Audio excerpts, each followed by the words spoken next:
Hidup TV mempersembahkan Oase Rohani Katolik yang dibawakan oleh para imam Keuskupan Agung Jakarta. Selamat menyaksikan.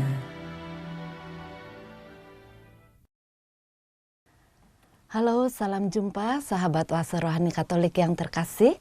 Apa kabarnya Anda semua hari ini? Semoga kita semua dalam keadaan baik dan penuh dengan sukacita. Senang sekali hari ini saya Lili Teja dapat menemani Anda semua dalam acara Oase Rohani Katolik.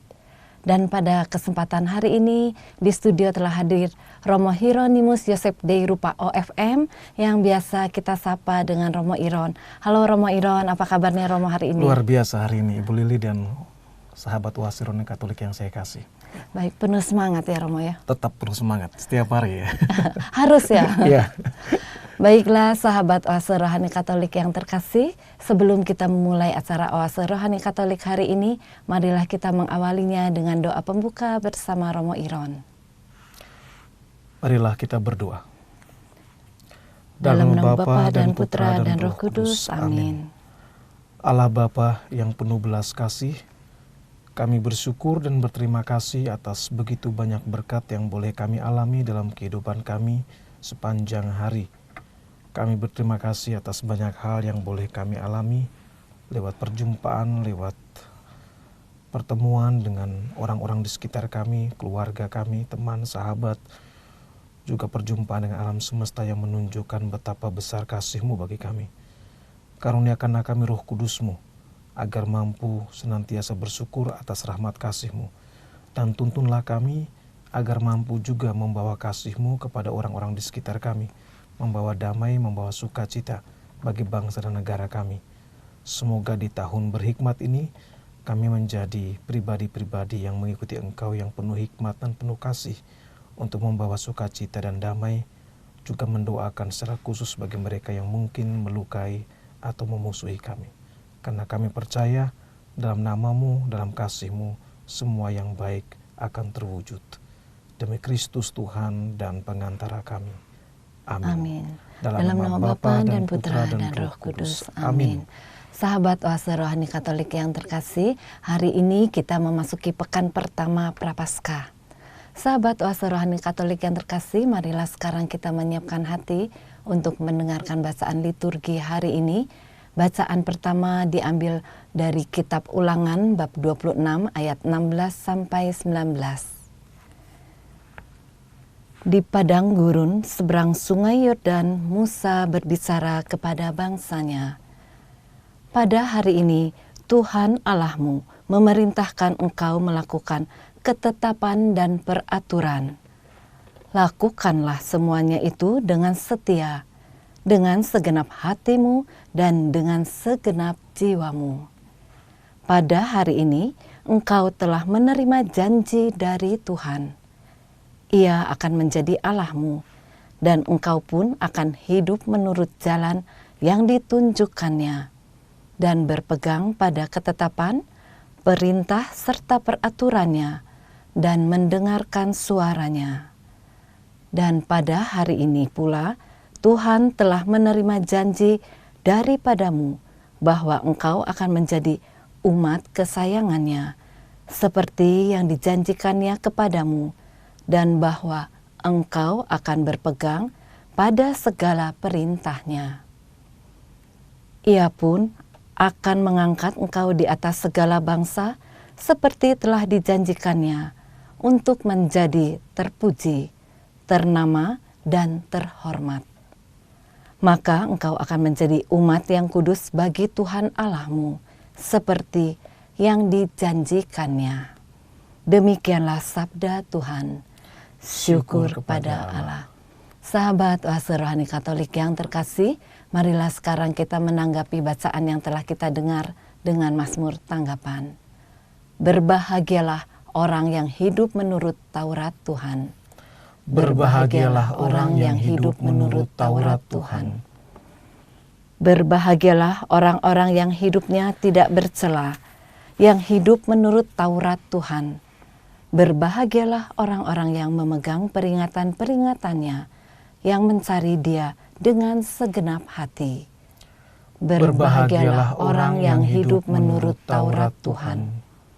Engkau sendiri telah menyampaikan titah-titahmu supaya dipegang dengan sungguh-sungguh. Kiranya hidupku mantap untuk berpegang pada ketetapanmu. Berbahagialah orang yang hidup menurut Taurat Tuhan. Aku akan bersyukur kepadamu dengan hati jujur apabila aku belajar hukum-hukum-Mu yang adil. Aku akan berpegang pada ketetapan-ketetapan-Mu. Janganlah tinggalkan aku sama sekali. Berbahagialah orang yang hidup menurut Taurat Tuhan. Sahabat Oase Rohani Katolik yang terkasih, marilah sekarang kita menyiapkan hati untuk mendengarkan bacaan Injil hari ini. Bacaan diambil dari Injil Yesus Kristus menurut Matius bab 5 ayat 43 sampai dengan 48. Terpujilah Kristus Tuhan, Raja mulia dan kekal. Terpujilah Kristus Tuhan, Raja mulia dan kekal. Waktu ini adalah waktu perkenanan. Hari ini adalah hari penyelamatan. Terpujilah Kristus Tuhan, Raja mulia dan kekal.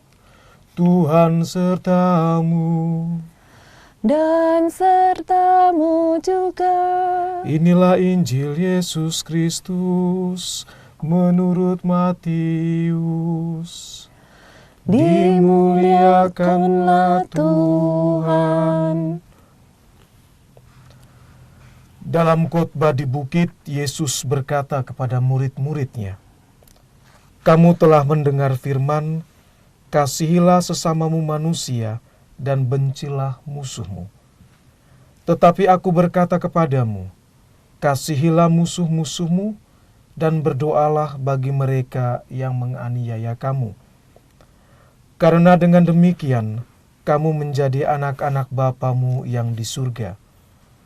Sebab Ia membuat mataharinya terbit bagi orang-orang yang jahat dan bagi orang yang baik pula. Hujan pun diturunkannya bagi orang yang benar dan juga orang yang tidak benar. Apabila kamu mengasihi orang yang mengasihi kamu, apakah upahmu? Bukankah pemungut cukai juga berbuat demikian?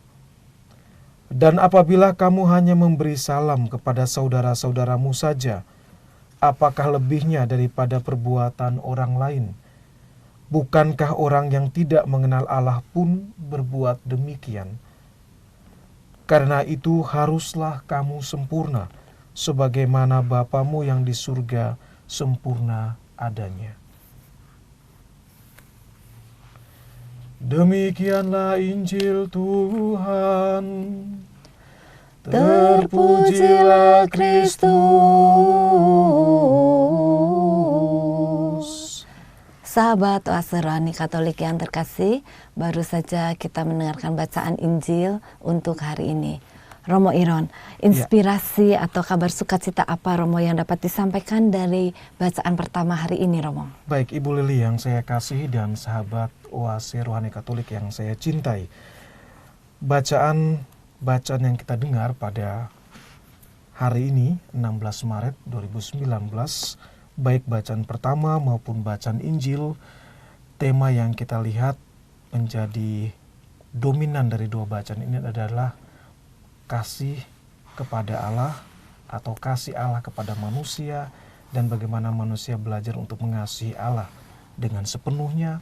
Manusia belajar mengasihi sesama dengan sesempurna Allah mengasihi manusia. Pertanyaan Ibu Lili sangat menarik tadi, dikatakan kalau demikian tema kasih dari Allah yang nyata bagi kita dan juga kasih kita bagi sesama manusia menjadi lebih sempurna seperti Allah sendiri, di mana letaknya dalam bacaan pertama? Nah, Nah, dalam bacaan pertama kita lihat bahwa dari kitab Ulangan ya. Kalau membaca kitab Ulangan itu berarti mengulang ceritanya ya. Sederhananya dia mengulang kembali kitab-kitab sebelumnya. Ada kitab Kejadian, kitab Keluaran, di situ ada Keluaran, Imamat ya, ada Bilangan, semuanya diulang lagi. Ya, ada kisah-kisah yang diulang dan secara khusus ada hukum, ada wejangan yang diulang kembali. Dan teks Ulangan pada kesempatan hari ini mengulang kembali pesan yang sangat-sangat penting. Dikatakan kepada umat Israel betapa Allah begitu mencintai mereka. Ya. Kalau kita membaca dalam kitab Ulangan, ada dua hal yang penting di sini. Ada janji Allah bagi bangsa Israel dan janji bangsa Israel untuk setia pada Allah. Nah, kita membaca dari kitab Ulangan bab 26 ayat 16 sampai dengan 19. Tapi kalau kita mundur sedikit ke depan, di bab 26 ayat 5 sampai 9 ya, saya ingin membaca teks ini ya, supaya kita bisa melihat bagaimana bangsa Israel melihat, menyadari, merefleksikan betapa Allah luar biasa mencintai mereka. Itu teks yang sangat bagus. Ya, jadi dikatakan seperti ini dalam kitab Ulangan bab 26 ayat 5 sampai 9. Kemudian engkau harus menyatakan di hadapan Tuhan Allahmu demikian. Bapakku dahulu seorang Aram, seorang pengembara. Ia pergi ke Mesir dengan sedikit orang saja dan tinggal di sana sebagai orang asing. Tetapi di sana, di Mesir, ia menjadi suatu bangsa yang besar, kuat dan banyak jumlahnya. Ketika orang Mesir menganiaya dan menindas kami dan menyuruh kami melakukan pekerjaan yang berat, maka kami berseru kepada Tuhan Allah nenek moyang kami.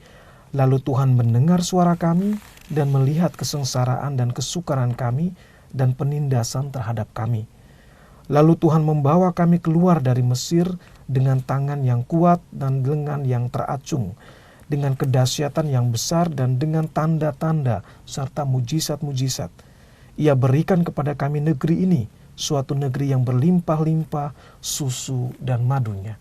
Jadi kutipan ini sangat menarik ya, 26:5-9 menggambarkan bagaimana bangsa Israel ini semacam pengakuan iman dari mereka ya. Dan mereka melihat kembali, oh nenek moyang kami itu bangsa yang kecil sebelumnya. Ya, tinggal di Mesir, sudah bangsa yang kecil, dijajah pula. Dan situasi hidup yang ditindas ya. Tapi dia katakan kami berseru kepada Tuhan dan Tuhan Allah nenek moyang kami mendengar. Ini menarik. Dalam kesulitan, dalam kesesakan yang mereka alami, bangsa Israel berseru dan Tuhan memberi yang terbaik. Dikatakan dengan sangat gambaran yang sangat menarik pada ayat ke-9 tadi. Tuhan membawa bangsa Israel ke negeri yang berlimpah susu dan madu. Itu kan negeri yang mau dikatakan negeri yang berkelimpahan, semuanya ada. Dan ini menarik. Jadi, janji Tuhan seperti itu. Jadi janji Tuhan dengan teks ini, setiap orang yang beriman padanya, percaya padanya, Tuhan tidak pernah merancang keburukan, tapi Tuhan mendengarkan apa yang kita mohonkan. Dia kasihnya itu nyata, dia beri. Contoh dari bangsa Israel sangat nyata di sini, memberi bangsa Israel hal yang mereka inginkan ya, sukacita hidup, kepenuhan hidup. Namun tidak berhenti di sini, Allah tetap meminta bangsa Israel supaya kalau saya mengasihi kamu, kamu juga harus mesti total dong mengasihi saya. Tidak bisa saya mengasihi kamu dan kamu setengah-setengah mengasihi saya. Dia bilang nggak bisa kayak gitu. Kalau orang saling mencintai begitu kan, betul. Ya Ibu Lili lebih paham kan, Ibu Lili menikah dan tahu bahwa menikah berarti Ibu Lili memberikan 100% seluruhnya untuk suami dan suami juga memberikan 100% ya. Betul. Tidak hitung-hitungan 80, kita tidak transaksi di sini. Saya juga tidak mau kalau suami saya memberikan cintanya kepada saya cuma 50%. Nah, itu dia, betul. Dan 50% kepada orang lain Ya, gitu ya, benar Romo. sekali ya. Jadi seperti itulah analoginya. Tuhan memberi 100% kasihnya nyata bagi umat Israel, bagi kita. Tuhan berharap kita juga, atau bahkan dalam tradisi bangsa Israel, Tuhan menuntut bangsa Israel harus 100% juga engkau mengasihi saya. Nah, di mana dalam bacaan kitab Ulangan itu bisa kita lihat, itu bisa kita mundur ke belakang di ayat 6, kitab Ulangan, saya ingin membaca teks itu, Ulangan bab 6 ayat 4 sampai dengan 5, dikatakan begini. Dengarlah hai orang Israel, Tuhan itu Allah kita, Tuhan itu Esa. kasihilah Tuhan Allahmu dengan segenap hatimu dan dengan segenap jiwamu dan dengan segenap kekuatanmu. Jadi pada ayat 26 ayat 5 sampai 9 Tuhan memberi kasihnya nyata, real. Dia mencintai, dia memberi kepenuhan bagi bangsa Israel. Nah, apa yang diharapkan dari bangsa Israel? Bangsa Israel diharapkan mencintai Tuhan, mengakui Tuhan, mengasihi Tuhan dengan seluruh diri mereka, kekuatan mereka dikatakan. Dan di sini di kitab Ulangan bermain, ya, mengajak pada kita untuk merenungkan kasih ini. Dan kemudian kalau kita membaca teks hari ini, bab 26 ayat 16 sampai 19 dikatakan, pada hari ini Tuhan Allahmu memerintahkan engkau melakukan ketetapan dan peraturan ini. Ketetapan dan peraturan mana? Ketetapan dan peraturan tadi yang kita bicara dalam bab 6 ayat 4 sampai 5. Mengasihi Tuhan dengan sepenuh hati. Lakukanlah semuanya itu, mengasihi Tuhan dengan sepenuh hati, dengan setia, dengan segenap hatimu, dengan segenap jiwamu. Persis hampir sama dengan yang tadi ya. Engkau telah menerima janji daripada Tuhan pada hari ini bahwa Ia akan menjadi Allahmu dan engkau pun akan hidup menurut jalan yang ditunjukkannya. Jadi Tuhan menunjukkan bahwa Dia telah menjanjikan yang terbaik bagi umat Israel dan umat Israel akan memperoleh sukacita hidup kalau berjalan dalam kasih Tuhan. Jadi bacaan pertama tadi kita lihat bagaimana kasih Allah yang Allah janjikan sempurna untuk bangsa Israel 100% total diberikan kepada bangsa Israel. Bangsa Israel atau kita juga dituntut memberikan total juga mengasihi Allah. Dan itu satu-satunya jalan untuk memperoleh sukacita hidup. Kalau kita ingin mendambakan kedamaian, sukacita hidup, bahagia dalam hidup kita, jalan ini bisa diambil. Boleh dikatakan begini nggak Romo, bahwa jadi ada hukum yang mengikat begitu? Iya, ada hukum yang mengikat, ada janji. Kalau dalam bacaan ini dikatakan janji itu ya. Janji. Iya, boleh kita katakan hukum, tapi jangan dipikir hukum seperti hukum sipil ya, yang mengikat sehingga kita terbebani, tidak. Janji lebih dari hukum, dia lebih ada nilai kasih di sana. Jadi Tuhan menjanjikan, jadi tanpa ada embel-embel, ada tulisan hukum, tidak perlu pasal berapa tidak perlu. Tapi Tuhan memberikan janji bahwa saya akan memberikan kepada kamu, umatku yang saya kasihi, yang percaya pada Yesus Kristus, bahwa saya menjanjikan keselamatan hidup bagimu. Ya. Ketika kamu kesulitan, ingatlah seperti pengalaman bangsa Israel di Mesir. Berserulah kepada saya. Dan saya pasti mendengar, Tuhan katakan. Karena bangsa Israel berseru dan Tuhan mendengarkan. Dan Tuhan tidak saja mendengarkan, dikatakan Tuhan membawa bangsa Israel ke tempat negeri yang berlimpah, susu dan madu. Persis di sini yang dijanjikan Tuhan. Jadi Tuhan menjanjikan itu. Ya. Jadi seperti di Kitab Ulangan bab 26 ayat yang ke-18 ini dikatakan, jadi Tuhan memberikan janji bahwa Ia akan menjadi Tuhan bagi bangsa Israel. Betul. Ya Romo, dan satu-satunya Allah bagi bangsa Israel. Betul. Nah, di situ kekuatan kita. Mampukah kita menjadi seperti bangsa Israel yang percaya kepada Tuhan satu-satunya andalan hidup kita? Atau mungkin jangan-jangan kita terombang-ambing nih. Tekun berdoa, tekun ke gereja, tapi ketika ada persoalan datang, ada tantangan datang, ada kesulitan datang, andalan kita pertama-tama dan terutama tidak lagi Tuhan. Kita bisa mencari alternatif yang lain malah, ya. Atau kita bisa pergi ke orang pintar misalnya, ahli nujum apa begitu kan? Atau itu kan dorongan-dorongan seperti ada seperti ini. Tapi apakah kita mau dalam kesulitan, dalam tantangan persoalan kita mengingat, oh saya mesti ke katedral misalnya, saya mesti ke paroki saya misalnya, oh saya mesti ke gua Maria misalnya, oh saya mesti bertemu orang-orang beriman yang mungkin punya pengalaman lebih baik di hidup imannya, mungkin dia bisa memberi masukan bagi saya. Apakah kita mau ke situ atau kita mencari tempat-tempat yang lain ya? Ini yang sering-sering kali terjadi di Jakarta, semua hal bisa diambil kan. Kadang-kadang orang dalam kesulitan tantangan bisa mencari jalan pintas. Padahal Tuhan sudah memberikan jelas-jelas dalam kitab suci, sudah menjelaskan atau mencontohkan sukacita hidup, kedalaman hidup, kegembiraan hidup hanya diberikan oleh Tuhan yang satu. Tidak ada Tuhan yang lain ya, yang kita imani ini. Maka saya kira sahabat Oase Rohani Katolik dan Ibu Lili dan saya mesti bersyukur bahwa kita mewarisi iman yang mengagumkan benar, yang terbukti sejarah bahwa Allah mengasihi dan membawa yang terbaik bagi orang yang percaya. Ya. Lalu Romo, kalau kita menyimak dari bacaan kitab Ulangan bab 26 ayat ke-19, Ia pun akan mengangkat engkau di atas Betul. segala bangsa seperti telah dijanjikannya Betul. untuk menjadi terpuji, ternama dan terhormat. Betul. Jadi sepertinya ini kita menjadi orang yang kudus di mata Tuhan gitu betul, ya Romo. Betul sekali. Setiap orang yang mengandalkan hidupnya pada Tuhan, mungkin dalam kacamata manusia akan dilihat kok banyak kesulitan, banyak tantangan, tapi sebenarnya dia sedang berjalan ke arah kekudusan itu, ya, ke arah menjadi orang yang sangat mengandalkan Tuhan dalam hidupnya. Dan Tuhan tidak pernah mengabaikan orang-orang yang sungguh-sungguh percaya padanya, tidak pernah. Mungkin dalam kacamata manusia kita melihat kok orangnya kok kesulitan terus, punya banyak masalah, punya banyak tantangan. Tapi orang-orang seperti itu yang percaya pada Tuhan, dia punya kekuatan lebih menghadapinya.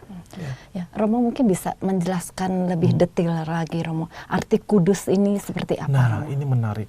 Saya terkesan dengan tulisan dari Paus Fransiskus ya, dalam tulisan terakhirnya dia tentang Gaudete et Exsultate itu. Dia mengatakan kesucian, kekudusan itu tidak mesti yang mungkin kita sering membayangkan kalau kudus itu berarti oh ini Romo-Romo 24 jam mesti berdoa gitu ya.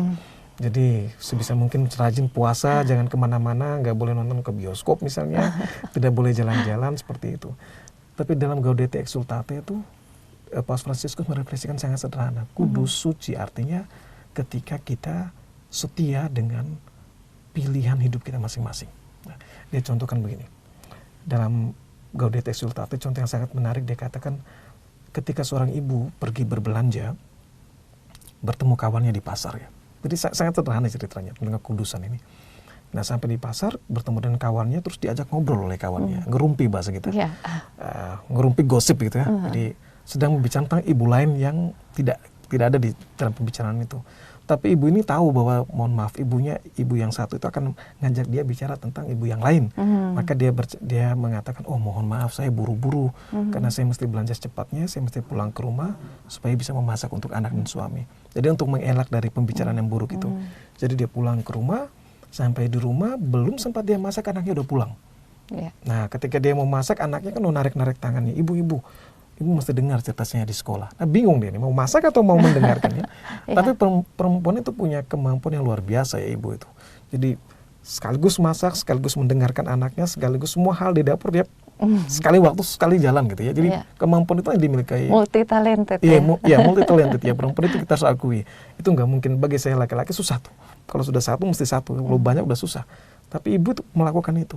Dan proses kekudusan dikatakan seperti ibu ini ketika dia tahu panggilannya sebagai ibu, menyadari tanggung jawabnya, dia mengalami banyak kesulitan, waktu yang mepet, tapi dia tetap berusaha menjalankannya.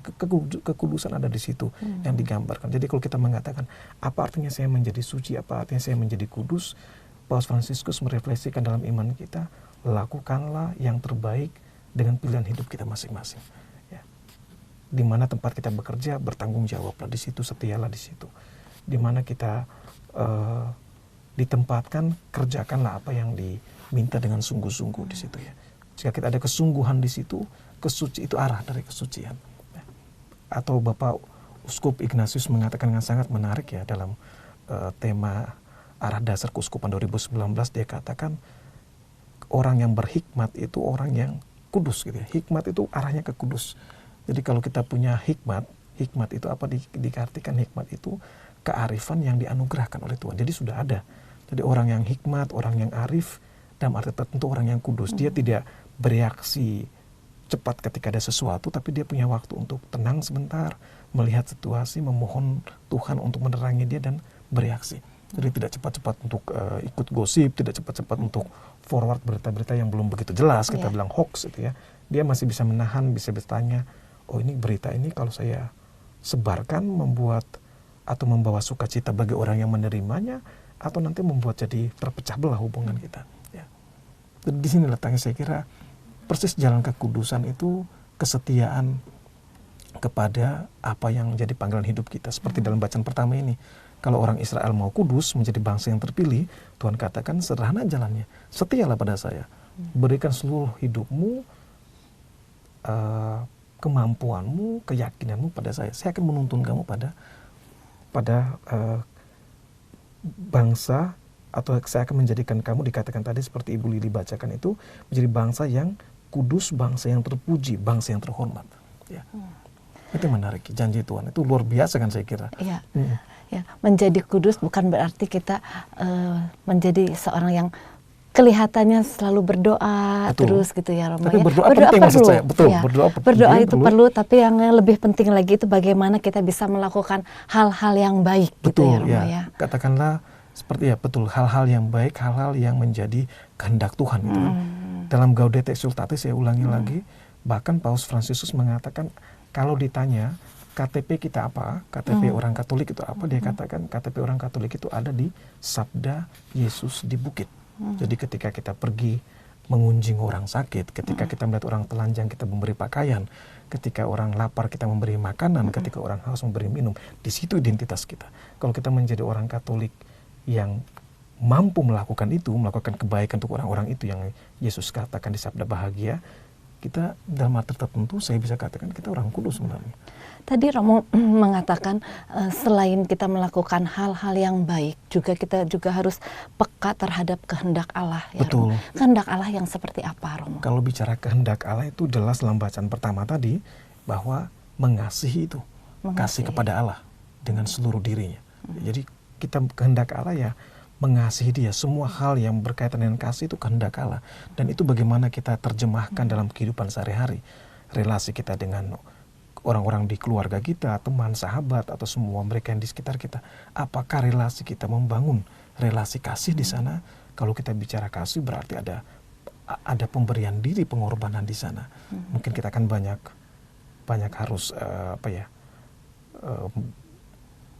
jadi nomor 2 bahkan, atau nomor 3 memberikan kesempatan orang nomor 1.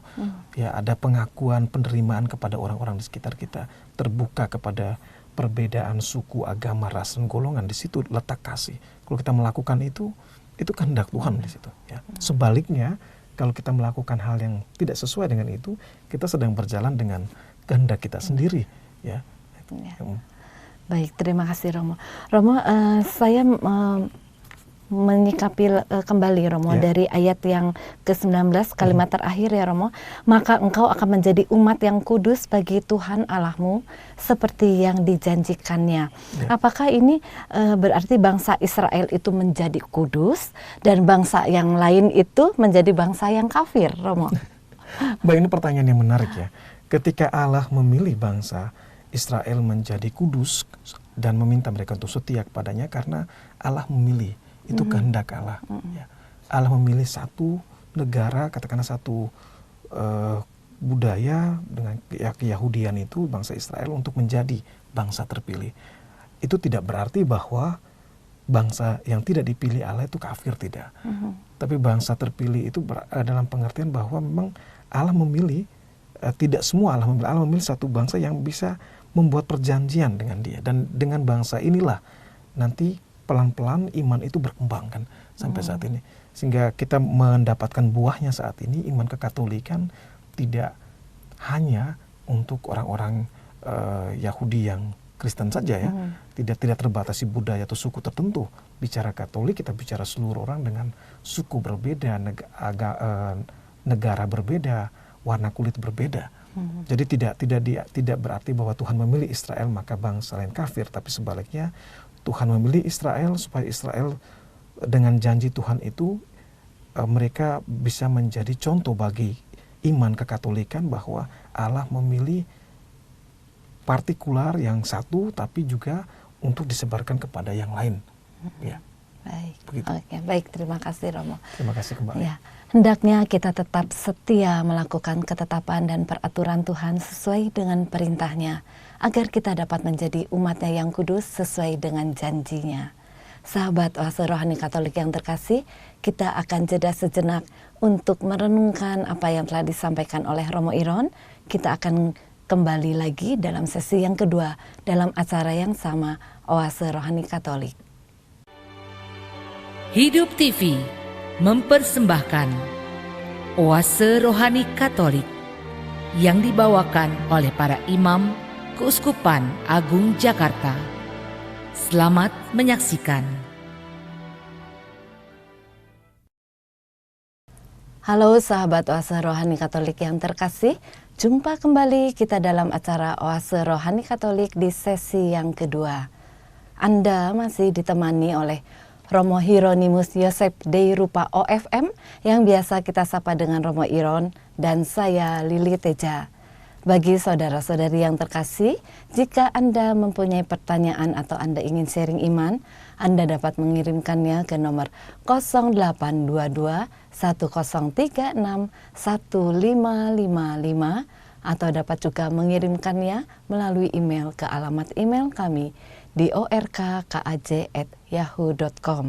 Romo Iron, di sesi yang kedua ini kiranya Romo berkenan untuk mengulang dulu Romo sedikit apa yang telah disampaikan dari sesi yang pertama tadi. Baik, sahabat Oase Rohani Katolik yang saya kasih dan Ibu Lili yang saya cintai, dari sesi pertama dari bacaan kitab Ulangan kita sama-sama sudah melihat, merefleksikan bagaimana wujud kasih Allah itu nyata dalam kehidupan kita, khususnya bangsa Israel. Dalam sejarah bangsa Israel mereka merefleksikan betapa kasih Tuhan itu bukan abstrak tapi nyata dalam hidup mereka. Dan Tuhan membawa mereka dari bangsa yang terjajah menjadi bangsa yang berkelimpahan susu dan madu. Namun kasih Tuhan yang nyata itu perlu juga dibalas oleh atau ditanggapi dengan kasih yang sempurna juga dari pihak manusia. Maka kita dengarkan tadi bangsa Israel diingatkan bahwa Tuhan hanya satu, Allah nenek moyang mereka, dan mereka harus setia pada Tuhan. Nah, apa dampaknya kalau Allah memberikan kasih yang sempurna bagi manusia dan manusia taat padanya? Dalam bacaan yang kita dengar tadi, dalam bacaan pertama dikatakan kita akan menjadi bangsa atau orang-orang yang kudus, bangsa yang terhormat, orang-orang yang hidupnya senantiasa dalam sukacita, dalam damai. Dan ini yang saya kira menjadi poin dari bacaan pertama tadi. Baik, terima kasih Romo Iron. Nah, sekarang Romo, inspirasi apa yang dapat disampaikan dari bacaan Injil hari ini, Romo? Baik, dalam bacaan Injil hari ini, Ibu Lili dan sahabat Oase Rohani Katolik yang saya kasih, ini membuat sebuah bacaan Injil, membuat sebuah contoh yang lebih terperinci ya. Apa artinya sih mengasihi itu ya? Yang mengasihi khas dari orang Katolik, mengasihi yang istimewa dari orang-orang yang mencintai Yesus Kristus itu apa itu? Apakah kasih kita seperti kasih yang biasa dalam pengertian yang seperti sahabat-sahabat atau orang-orang lain memahami, atau ada sesuatu yang lebih? Kita selalu mencari yang lebih dalam hidup kita, tidak bisa hanya yang baik-baik saja kan, kita cari yang terbaik. Dan persis bacaan hari ini menunjukkan kekasan dari kasih yang menjadi hukum tertinggi dalam iman kita. Dikatakan dalam bacaan Injil tadi, kamu telah mendengar firman, kasihilah sesama manusia dan bencilah musuhmu. Jadi persis ini cara pandang umumnya. Ya, jadi kita sering mendengar, oh kamu punya sahabat baik, oh kasih dia, oh iya karena dia baik sama saya. Tapi kamu punya musuh nggak? Ya, wah jangan baik-baikan sama dia. Tuh hati-hati. Nanti dia bisa mencelakakan kamu, dia bisa menghancurkan bisnis kamu, dia menghancurkan keluarga kamu. Jadi menjauhlah dari musuh-musuhmu. Dan lebih buruk lagi, ada juga yang mengatakan jangan pernah bertemu ya, nggak usah doakan orang itu semoga dia celaka gitu kan. Jadi cara pandang manusia melihat orang lain musuh, sebaiknya kita jauhi, jangan doakan. Ya, jangan kita kasih, jangan berbaik hati dengan mereka. Nah, kalau kita membuat relasi kita dengan orang lain seperti itu, dengan orang-orang yang mungkin menyakiti kita, melukai hidup kita, membuat kepingan hidup kita ada yang sobek atau lembaran hidup kita ada yang gelap dengan tindakan dan tutur katanya, Tuhan katakan dalam bacaan hari ini, jangan pernah menjauh dari orang itu dan jangan pernah membenci balik orang itu, tetapi dengan sangat tegas dikatakan, kasihilah dia dan berdoa baginya. Ini tidak mudah. Ya, mengasihi teman atau saudara kita yang memang kita kasihi itu gampang ya. Betul itu sekali. Biasa ya, Betul, Romo ya. betul. Tapi mengasihi musuh kita itu yang sangat luar biasa. Ya, benar. Ya, dan itu tidak mudah. Ya. Siapa yang mau dengan rendah hati datang kepada orang yang menyakiti dia, melukai dia, dan mengatakan dengan tulus dan jujur mengatakan, oke, saya memberikan maaf bagimu, saya berharap kamu lebih baik. Itu agak susah ya, Ya, itu butuh betul, proses ya. betul. Dalam pengalaman saya pribadi itu butuh proses yang panjang, tidak mudah. Nah, ada pengalaman apa Romo Saya yang punya Romo pengalaman dalam alami? hidup Ya. dalam hidup saya. Jadi waktu saya cukup nakal ya, dari waktu SD itu saya cukup nakal. Tapi dari wajahnya tidak kelihatan nakal loh, Romo. Syukurlah itu. Jadi saya cukup nakal waktu kecil, sering mengganggu kawan-kawan SD saya. Jadi saya diminta jadi ketua kelas, kemudian pernah mengganggu kawan-kawan. Jadi sekali waktu saya mengganggu dan ada yang marah gitu ya, dan melaporkan. Saya sekolah SD-nya sekolah Katolik, dilaporkan ke suster, dan susternya marah sama saya, disuruh berlutut di depan Bunda Maria gitu kan. Jadi dengan lilin, jadi saya mesti berlutut 2-3 jam itu ya, sambil tetesan lilin itu menyentuh tangan saya. Tapi udahlah, saya terima sambil nangis waktu itu. Jengkel saya sama kawan itu, dan itu cukup lama, ternyata itu membekas itu ya. Tapi lama-kelamaan saya mulai ketika mau masuk seminari, diingatkan oleh romonya, ya kalian nanti akan pergi jauh ke seminari, kawan-kawan yang lain kalian tinggalkan, yang mungkin belum ada damai dengan kawanmu, ada permusuhan atau apa, coba datang. Dan itu dibuat dalam momen kita retret ya. Jadi kita diminta menuliskan kawan, siapa yang kita marah, siapa yang kita cintai, kemudian pergi ke orang itu dan memberikan salam dan mengatakan saya tidak marah, saya tidak dendam, saya mau jalan lebih baik. Dan itu tidak mudah, bahwa saya masih kecil aja tuh nggak mudah ya. Saya pikir lagi, apalagi kalau saya udah gede gitu ya. Ya, dan itu saya alami juga dalam pengalaman bertemu dengan umat ya. Banyak umat juga menceritakan hal yang sama. Ya, tapi hal yang saya alami mungkin formulanya dibalik kadang-kadang. Kalau saya sulit mengasihi orang yang melukai saya, sulit untuk mengasihi orang yang menyakiti saya biasa membuat formulanya adalah berdoa dulu untuk dia, ya. Jadi mendoakan orang itu tanpa datang bertemu face to face seperti ini dan mengatakan, oke, saya memaafkan kamu, tidak seperti itu. Tapi saya akan meluangkan waktu untuk berdoa.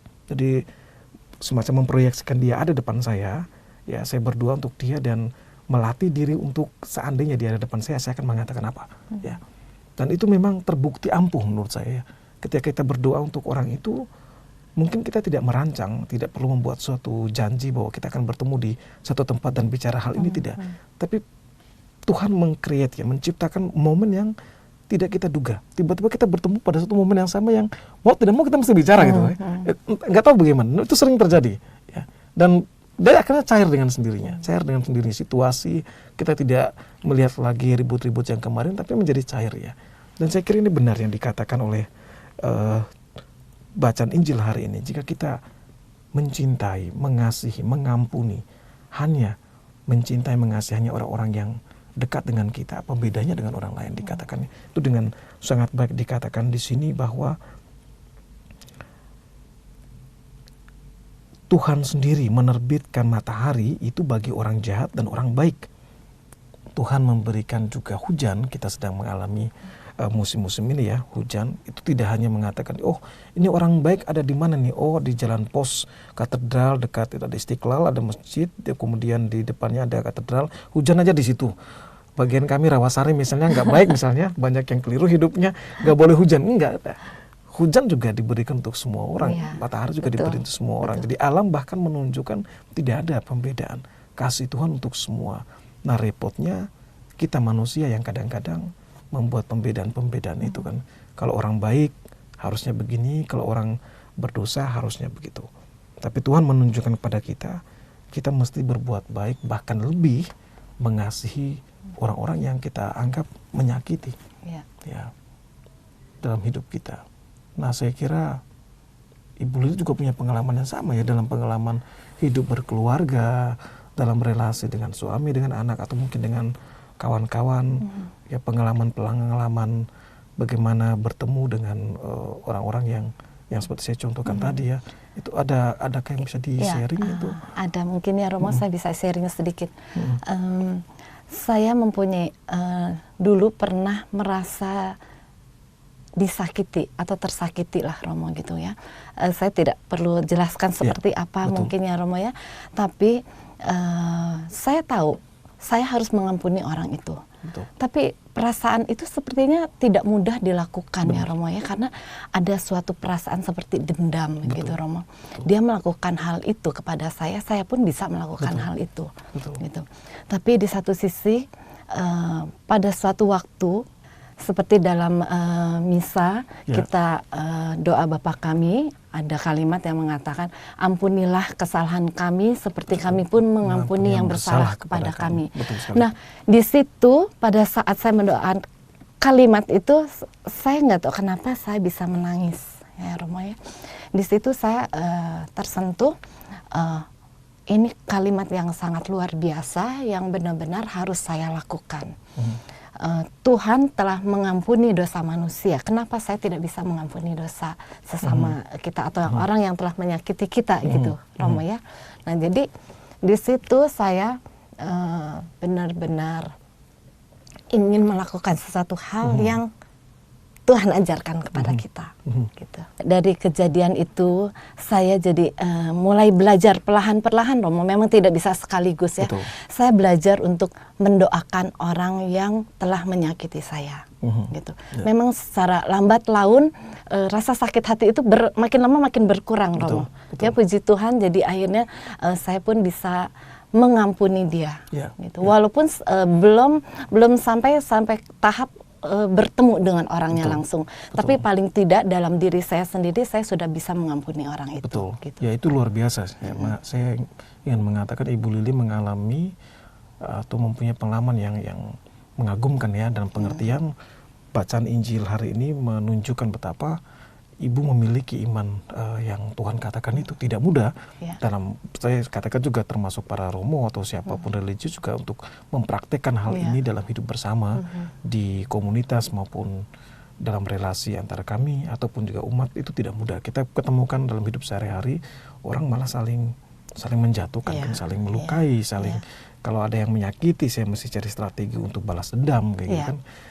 Namun yang saya syukuri bahwa tadi seperti Ibu Lili katakan, dalam iman kita selalu saja Tuhan meneguhkan kita, menyadarkan kita pada momen-momen yang seperti tadi yang tidak kita duga. Ketika berdoa Bapa Kami ke gereja berdoa, kita ingat, oh kok saya berdoa Bapa Kami mohon Tuhan mengampuni saya, tapi kok saya nggak berani untuk mengampuni orang lain. Mungkin kita tidak, betul dikatakan, tidak bertemu dengan orang yang bersangkutan face to face untuk mengatakan, tetapi mungkin kita bisa mulai dengan mendoakan dia, ya kan?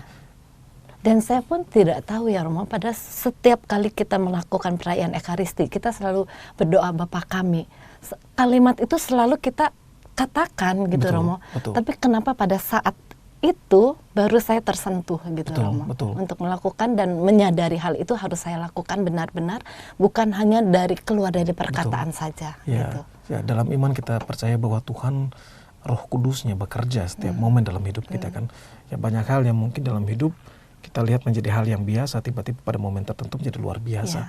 Doa Bapa Kami itu, saya setuju bahwa dalam pengalaman Ibu Lili itu ditunjukkan bagaimana Tuhan terlibat supaya Ibu Lili tersentuh untuk melihat, oh saya menjadi orang yang mengikuti Yesus Kristus itu keberanian untuk mengampuni mesti menjadi prioritas. Kalau tidak, saya mohon maaf, sama seperti orang-orang yang tidak beriman ya. Nanti saya ke gereja tapi ya sama saja saya mencintai orang yang mencintai saya ya sama ya kan. Ya. Jadi saya kira betul yang Ibu Lili sharingkan kepada kita semua, kepada saya dan sahabat Oase Rohani Katolik yang terkasih, mungkin kita bisa bertanya, kalau sampai hari ini hidup kita itu belum mampu untuk mengampuni, sekurang-kurangnya mendoakan orang-orang yang melukai kita, atau kita terpenjara, terbebani dengan masa lalu di mana kita tahu, saya percaya kita semua punya pengalaman-pengalaman yang buruk ya, pengalaman disakiti, dilukai, bahkan yang menyedihkan, menyakitkan lagi kalau itu dilakukan oleh orang-orang yang kita cintai, orang-orang yang dekat dengan kita. Tapi bacaan hari ini mengajak kita, kalau kita tetap menjaga rasa marah, rasa dendam, tidak mau mengampuni, itu bisa membuat kita sendiri menjadi orang yang tidak lapang dada, tidak berjalan ke depan dengan penuh antusias, dengan penuh harapan. Kita malas terpenjara dengan hidup masa lalu kita. Kita tidak berjalan ke depan. Padahal semua orang kalau berjalan ya ke depan kan. Kalau mundur ke belakang kita cuma 2-3 kali, nggak maju-maju. Ya, kita sedang berjalan ke depan dan mesti melihat semua dalam kacamata bahwa pasti ada yang baik lah. Dari pengalaman-pengalaman yang buruk, Betul. kita bisa melihat ada hal yang positif yang mau kita jalani dan Tuhan memberikan kesempatan itu. Dan sekali lagi saya kira hanya orang-orang yang beriman pada Yesus Kristus, hanya orang-orang yang percaya pada Yesus Kristus, seperti sharing dari Ibu Lili tadi, yang bisa melakukan ini. Ya. Kalau enggak, saya kira tidak mudah. Betul. Itu tidak mudah. Betul. Karena itu membuat diri kita betul-betul berkorban, kan harus banyak energi psikologis juga yang kita bebani, yang mesti kita keluarkan, kan? Ya. Ya, karena memang tidak mudah ya kita mengajak teman-teman kita semua untuk mengampuni orang yang membenci kita, ya Romo. Tapi kita mungkin dengan pengalaman pribadi saya, dengan perlahan-perlahan mungkin kita akan bisa menghapuskan semuanya itu. Amin. Dan kita percaya itu ya Tuhan.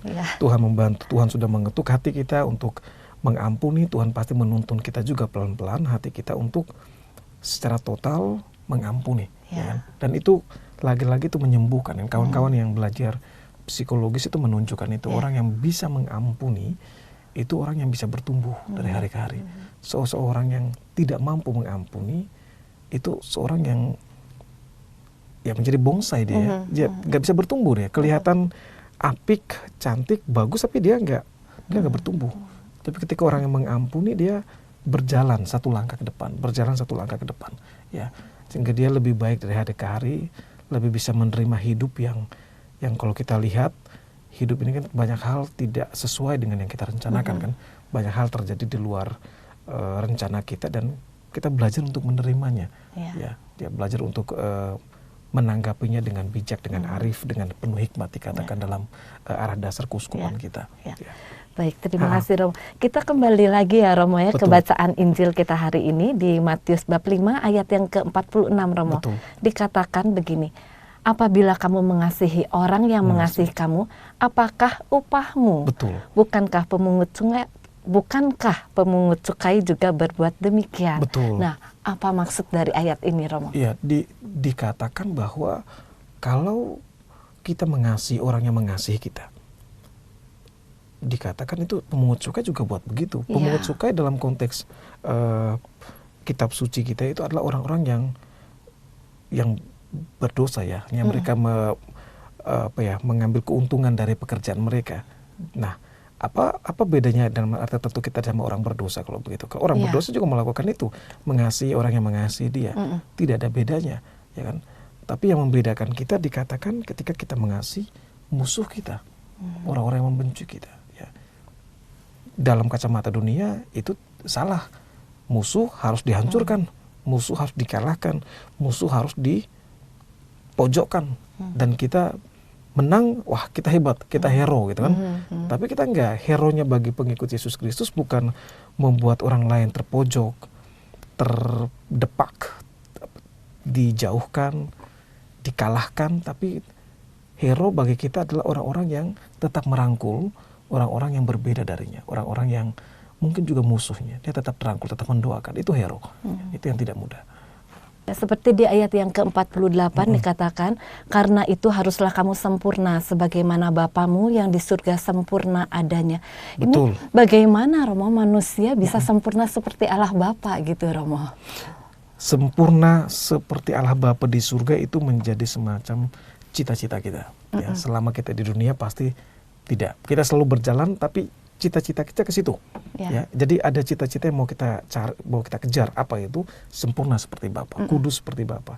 Nah, kita sedang mengarah ke situ. Dan selalu antara cita-cita yang idealisme kita dengan yang kita kerjakan selalu ada jarak, kan. Tapi itu menjadi cita-cita kita. Jadi kalau dikatakan haruslah kamu sempurna sama seperti Bapamu yang di surga adalah sempurna, maksudnya dalam konteksnya adalah haruslah kamu melakukan tindakan untuk mengampuni orang lain, mengasihi orang lain, khususnya musuh-musuh, seperti Bapamu melakukan itu. Karena Bapamu dicontohkan tadi yang di surga itu memberikan matahari untuk orang berdosa dan orang yang tidak berdosa. Dia memberikan hujan untuk orang yang bersalah dan orang yang baik, ya kan? Jadi Tuhan tidak membeda-bedakan, ya kan? Tuhan tidak mengatakan oh ini orang baik diberi lebih, orang tidak baik tidak diberi kelebihan. Enggak. Udara, nafas yang kita terima, baik orang yang mencuri saat ini maupun orang yang saat ini juga sedang berdoa tuh sama gitu ya. Sama-sama hidup. Ya, Tuhan memberi untuk semuanya. Jadi mau ditunjukkan kesempurnaan Tuhan dalam pengertian Tuhan memberi semuanya yang baik kepada semua orang tanpa kecuali. Ya, baik yang berdosa maupun tidak berdosa. Nah, ini baik bagi kita kalau kita ingin sempurna seperti Bapa di surga. Artinya bagaimana kita memperlakukan orang-orang di sekitar kita. Ya, kita jangan memperlakukan baik kepada orang-orang yang mau membawa keuntungan saja untuk kita. Kita jangan memperlakukan yang baik hanya orang-orang yang seiman dengan kita. Kita jangan hanya memperlakukan yang baik orang-orang yang mencintai kita juga. Tetapi Tuhan katakan ketika kita mau sempurna, kita mesti mengasihi bahkan orang yang acuh tak acuh pada kita, yang menyakiti kita. Bagaimana kita tetap berbicara dengan atau menerima orang-orang yang berbeda pendapat dengan kita, atau kita saat ini berbeda pandangan politik dengan kita misalnya. Kita tetap terima satu sama lain, tidak saling menyalahkan. Oh, si A buruk, si B buruk, oh, bukan itu. Ya. Jadi kesempurnaan dalam pengertian kita terbuka kepada semua orangnya. Siapapun dia, dari suku apapun, golongan apapun. Lebih jauh dari itu, kita bahkan mendoakan. Kalau kita tahu saudara-saudara kita itu mengalami mungkin menyakiti hidup kita dengan perkataan dan tindakan mereka. Kita tidak mengutuki, tapi kita mendoakan. Kita sering mengalami sebagai kelompok yang minoritas, kadang-kadang kita mengalami sikap-sikap yang kurang begitu bagus, intoleransi dalam relasi beragama. Ya, gereja mungkin di sana sini dibatasi, dilarang dibangun, dilarang ini, dilarang itu. Tapi bagaimana kita menjadi sempurna dalam pengertian kita tetap berdoa, tetap bersabar, tapi yakin bahwa pasti bisa. Dari pengalaman-pengalaman intoleransi ini kita bisa lebih baik. Yang perlu kita mendoakan malah, jangan mengutuk, wah ini kelompok ini nih kurang ajar, kita kutuk dengan misa yang ini. Nggak perlu doa-doa yang menyudutkan mereka, tidak perlu. Malah kita diajak untuk seperti arah dasar kuskupan kita ya, bagaimana sebagai orang beriman kita tetap merangkul mereka, mendoakan mereka, mengajak mereka untuk merayakan Natal, merayakan Tahun Baru. Kalau Paskah, Natal, merayakan silaturahmi bersama. Kalau dari pihak yang sebelah itu tidak mau menerima, nggak apa-apa. Tapi kita tidak pernah boleh berhenti untuk tetap membangun relasi yang baik. Karena di situ letak kesempurnaan. Tidak pernah menyerah, tetap tekun. Oke, baik. Romo, nampaknya kita harus segera mengakhiri acara Oase Rohani Katolik hari ini ya Romo ya. Tapi sebelumnya Romo mungkin bisa memberikan kesimpulan singkat Romo dari permenungan kita sekarang ini.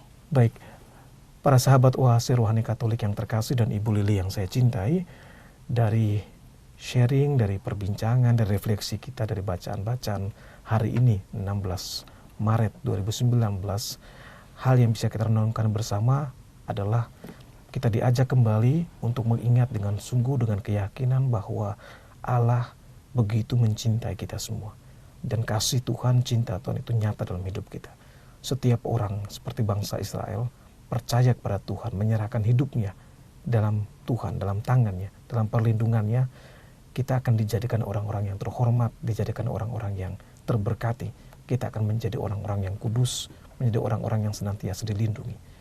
Dan bukti dari orang-orang yang diberkati oleh Tuhan adalah mereka yang mampu menunjukkan dalam hidupnya sehari-hari untuk mencintai semua orang tanpa kecuali, mendoakan dan mencintai secara khusus musuh-musuhnya.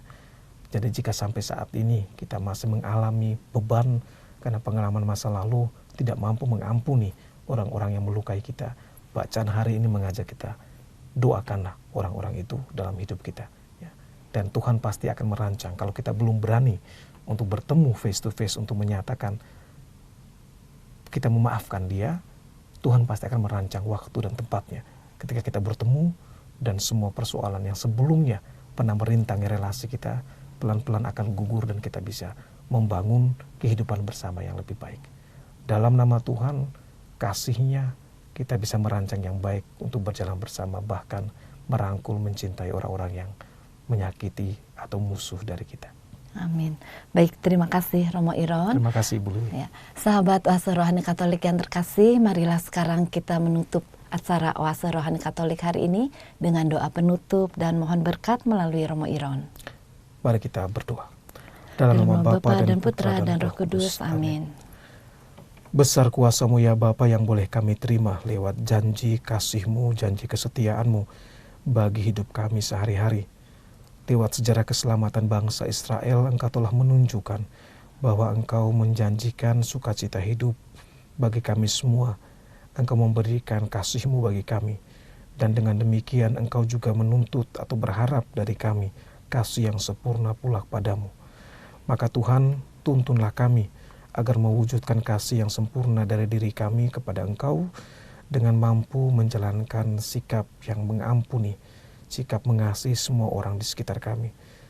Karuniakanlah kami Roh Kudus-Mu agar kami menjadi orang-orang Katolik yang terbuka hidup kami bagi perbedaan yang ada di sekitar kami.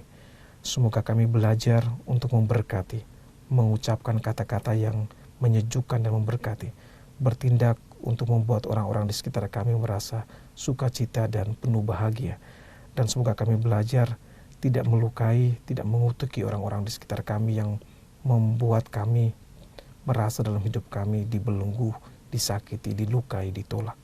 Tapi semoga bacaan Injil yang kami dengar hari ini menuntun kami pada hari ini, pada kesempatan ini, dan pada kesempatan yang akan datang, mendoakan semua orang yang melukai kami, yang membuat hidup kami menjadi beban, yang membuat kami merasa tidak dihargai atau ditolak dalam kehidupan kami. Semoga mereka semua yang pernah terlibat dalam kehidupan kami yang membuat kami merasa sedih, Engkau berkati dengan kasih-Mu, Engkau ampuni kekeliruan dan dosa-dosa mereka, dan semoga kami dapat berkumpul kembali untuk membangun kehidupan bersama yang lebih baik. Demi Kristus Tuhan dan pengantara kami. Amin. Tuhan bersamamu Dan bersama rohmu. Semoga kasih Allah Bapa di surga yang penuh belas kasih memberikan berkat kepada kita semua, dan semoga kita menjadi pengikutnya yang mampu mengampuni, mampu membawa kasih bagi orang-orang di sekitar kita, khususnya dalam keluarga kita. Dalam nama Bapa dan Putra dan Roh Kudus. Amin. Terima kasih Romo Iron. Terima kasih Bu Lili. Ya, terima kasih untuk inspirasi yang telah disampaikan pada hari ini ya Romo. Kiranya apa yang telah disampaikan oleh Romo Iron dapat memberikan semangat, inspirasi dan sukacita bagi kita semua. Akhir kata, Romo Hieronimus Yosep Dei Rupa OFM dan saya Lili Teja mohon pamit undur diri. Marilah kita amalkan Pancasila. Kita berhikmat, bangsa bermartabat. Demikianlah Oase Rohani Katolik yang dibawakan oleh para imam Keuskupan Agung Jakarta. Tuhan memberkati.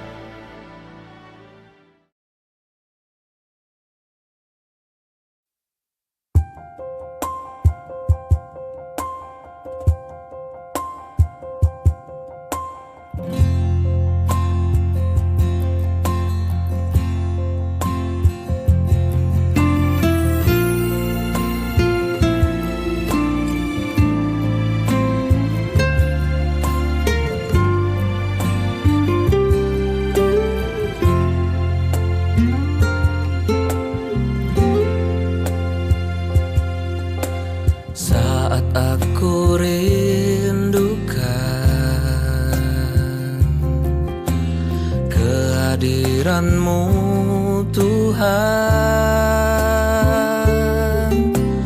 yang memberiku ketenangan